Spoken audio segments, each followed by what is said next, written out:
In the beginning God created the heavens and the earth.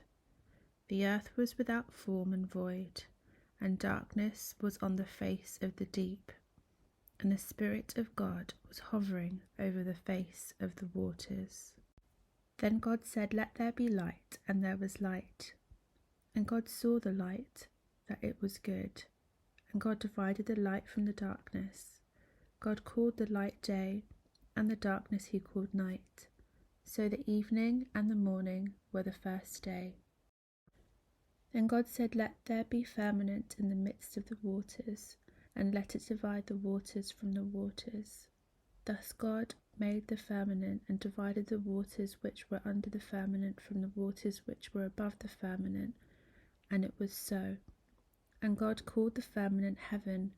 So the evening and the morning were the second day. Then God said, "Let the waters under the heavens be gathered together into one place, and let the dry land appear." And it was so. And God called the dry land earth, and the gathering together of the waters he called seas. And God saw it was good.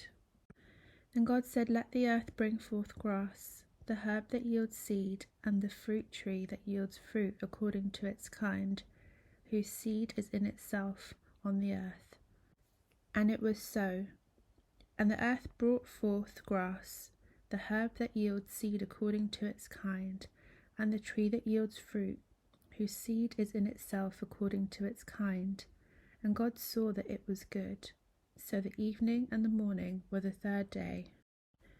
Then God said, "Let there be lights in the firmament of the heavens, to divide the day from the night, and let them be for signs and seasons, and for days and years. And let them be for lights in the firmament of the heavens, to give light on the earth." And it was so. Then God made two great lights, the greater light to rule the day, and the lesser light to rule the night. He made the stars also. God set them in the firmament of the heavens to give light on the earth, and to rule over the day and over the night, and to divide the light from the darkness. And God saw that it was good. So the evening and the morning were the fourth day. Then God said, "Let the waters abound with an abundance of living creatures, and let birds fly above the earth across the face of the firmament of the heavens." So God created great sea creatures and every living thing that moves, with which the waters abounded, according to their kind, and every winged bird according to its kind. And God saw that it was good. And God blessed them, saying, "Be fruitful and multiply, and fill the waters in the seas, and let birds multiply on the earth." So the evening and the morning were the fifth day. Then God said, "Let the earth bring forth the living creature according to its kind, cattle and creeping thing, and beast of the earth, each according to its kind." And it was so. And God made the beast of the earth according to its kind, cattle according to its kind, and everything that creeps on the earth according to its kind. And God saw that it was good. Then God said, "Let us make man in our image, according to our likeness.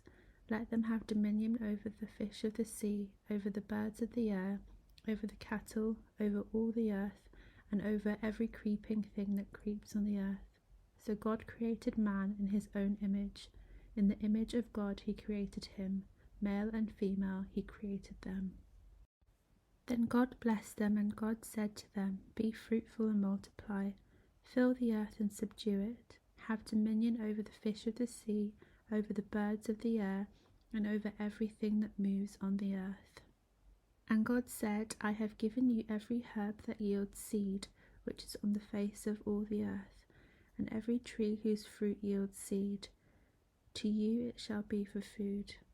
Also to every beast of the earth, to every bird of the air, and to everything that creeps on the earth, in which there is life, I have given every green herb for food." And it was so. And God saw everything that he had made, and indeed it was very good. So the evening and the morning were the sixth day. Thus the heavens and the earth and all the host of them were finished. And on the seventh day God ended his work which he had done. And he rested on the seventh day from all the work which he had done. And God blessed the seventh day and sanctified it, because in it he rested from all his work which God had created and made. This is the history of the heavens and the earth when they were created, in the day that the Lord God made the earth and the heavens, before any plant of the field was in the earth, and before any herb of the field had grown. For the Lord God had not caused it to rain on the earth, and there was no man to till the ground. But a mist went up from the earth and watered the face of the ground. And the Lord God formed the man of the dust of the ground, and breathed into his nostrils the breath of life, and man became a living being. The Lord God planted a garden eastward in Eden, and there he put the man whom he had formed. And out of the garden the Lord made every tree grow that is pleasant to sight and good for food. The tree of life was also in the midst of the garden, and the tree of knowledge of good and evil.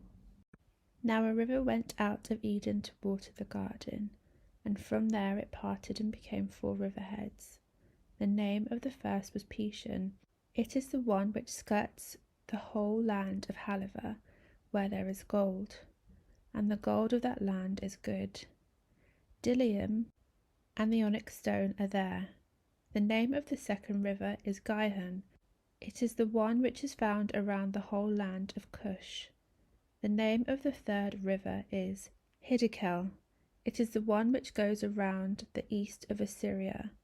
The fourth river is the Euphrates. Then the Lord God took the man and put him in the garden of Eden to tend and keep it. And the Lord God commanded the man, saying, Of every tree of the garden you may freely eat, but of the tree of the knowledge of good and evil you shall not eat. For in the day that you eat of it, you shall surely die. And the Lord God said, It is not good that man should be alone. I will make him a helper comparable to him. Out of the ground the Lord God formed every beast of the field and every bird of the air, and brought them to Adam to see what he would call them. And whatever Adam called each living creature, that was its name. So Adam gave names to all cattle, to the birds of the air, and to every beast of the field. But for Adam there was not found a helper comparable to him. And the Lord God caused a deep sleep to fall on Adam, and he slept. And he took one of his ribs, and closed up the flesh in its place. Then the rib which the Lord had taken from the man he made into a woman, and he brought her to the man. And Adam said, This is now bone of my bones, and flesh of my flesh. She shall be called woman, because she was taken out of man. Therefore a man shall leave his father and mother, and be joined to his wife, and they shall become one flesh. And they were naked, and the man and his wife were not ashamed. Now the serpent was more cunning than any beast of the field which the Lord God had made. And he said to the woman, Has God indeed said, You shall not eat of every tree of the garden? And the woman said to the serpent, We may eat the fruit of the trees in the garden, but of the fruit of the tree which is in the midst of the garden, God said, You shall not eat it, nor shall you touch it, lest you die. Then the serpent said to the woman, You will not surely die, for God knows that in the day you eat of it, your eyes will be opened, and you will be like God, knowing good and evil. So when the woman saw that the tree was good for food, that it was pleasant to the eyes, and a tree desirable to make one wise, she took of its fruit and ate. She also gave to her husband with her, and he ate. Then the eyes of both of them were opened, and they knew that they were naked. So they sewed fig leaves together and made themselves coverings. And they heard the sound of the Lord walking in the garden in the cool of the day. And Adam and his wife hid themselves from the presence of the Lord God among the trees of the garden. Then the Lord God called to Adam and said to him, Where are you? So he said, I heard your voice in the garden, and I was afraid because I was naked and hid myself. And he said, Who told you that you were naked? Have you eaten from the tree of which I commanded that you should not eat? Then the man said, The woman whom you gave to be with me, she gave me of the tree, and I ate. And the Lord God said to the woman, What is this you have done? The woman said, The serpent deceived me, and I ate. So the Lord God said to the serpent, Because you have done this, you are cursed more than all cattle, and more than every beast of the field. On your belly you shall go, and you shall eat dust all the days of your life. And I will put enmity between you and the woman, and between your seed and her seed. He shall bruise your head, and you shall bruise his heel. To the woman he said, I will greatly multiply your sorrow and your conception. In pain you shall bring forth children. Your desire shall be for your husband, and he shall rule over you. Then to Adam he said, Because you have heeded the voice of your wife, and have eaten from the tree of which I commanded you, saying, You shall not eat of it, cursed is the ground for your sake. In toil you shall eat of it all the days of your life. Both thorns and thistles it shall bring forth for you. You shall eat the herb of the field. In the sweat of your face you shall eat bread, till you return to the ground, for out of it you were taken. For dust you are, and to dust you shall return. And Adam called his wife's name Eve, because she was the mother of all living. Also, for Adam and his wife the Lord God made tunics of skin and clothed them. And then the Lord God said, Behold, the man has become like one of us, to know good and evil. And now, lest he put out his hand and take also of the tree of life, and eat and live forever.